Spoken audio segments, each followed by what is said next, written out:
Hi സുന്ദരീസ്. അപ്പോൾ ഇതാ ഇങ്ങനത്തെ സ്ട്രൈപ്പ് സാരീസ് എല്ലാവരുടെയും കയ്യിലുണ്ടാവും എന്ന് എനിക്കറിയാം, അല്ലെങ്കിൽ തുണിയായിട്ടുണ്ടാവും. കഴിഞ്ഞൊരു 4-5 വർഷമായിട്ട് ഇത് ട്രെൻഡിലുള്ളത് തന്നെയാണ്.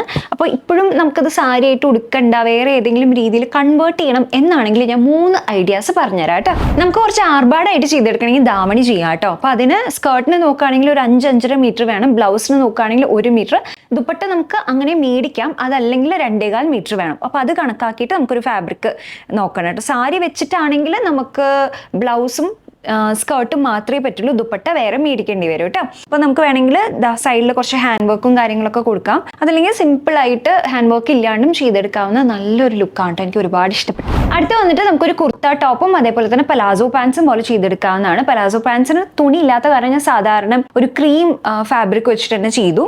ഇത് വന്നിട്ട് നമുക്ക് കുറച്ച് ഹാൻഡ് വർക്കും കാര്യങ്ങളൊക്കെ ആയിട്ടാണ് ചെയ്തിട്ടുള്ളത്. സിമ്പിൾ ആയിട്ടൊരു ടോപ്പ് തുന്നിയാലും നല്ല രസമായിരിക്കും കേട്ടോ. ലാസ്റ്റ് ഒരു കോഡ് സെറ്റ് ആണ്. അപ്പോൾ ടീനേജേഴ്സിനൊക്കെ സിമ്പിൾ ആയിട്ട് വേണം അങ്ങനെയാണെങ്കിൽ ഇത് നല്ല ഓപ്ഷനാണ് കേട്ടോ. പാൻസും ടോപ്പും കൂടിയിട്ട് നമുക്കൊരു സാരി വെച്ചിട്ട് ഈസിലി ചെയ്തെടുക്കാവുന്നേ ഉള്ളൂ. ശരിക്കും പറഞ്ഞാൽ പാൻസിന് ഒരു 3.5 മീറ്റർ ഒക്കെ മതി, ടോപ്പിനാണെങ്കിലും 1 മീറ്റർ മതി. ഇതേപോലെ ബട്ടൺ അല്ലെങ്കിൽ ഹുക്കൊക്കെ വെച്ചിട്ട് നമുക്ക് ചെയ്യാവുന്നതാണ്. അപ്പോൾ നല്ല രസമാണ് കാണാനായിട്ട്, നല്ല കംഫർട്ടബിൾ ആണ്, ഒരു വെറൈറ്റി ലുക്കാണ് കേട്ടോ. അപ്പോൾ ഇതിൽ ഏത് ലുക്കാണ് ഏറ്റവും അധികം ഇഷ്ടപ്പെട്ടതെന്നും ഏതാണ് ട്രൈ ചെയ്ത് നോക്കാൻ പോണെന്നുള്ളത് എന്തായാലും കമന്റ് സെക്ഷനിൽ പറയാൻ മറക്കണ്ട കേട്ടോ. അപ്പോൾ ബൈ.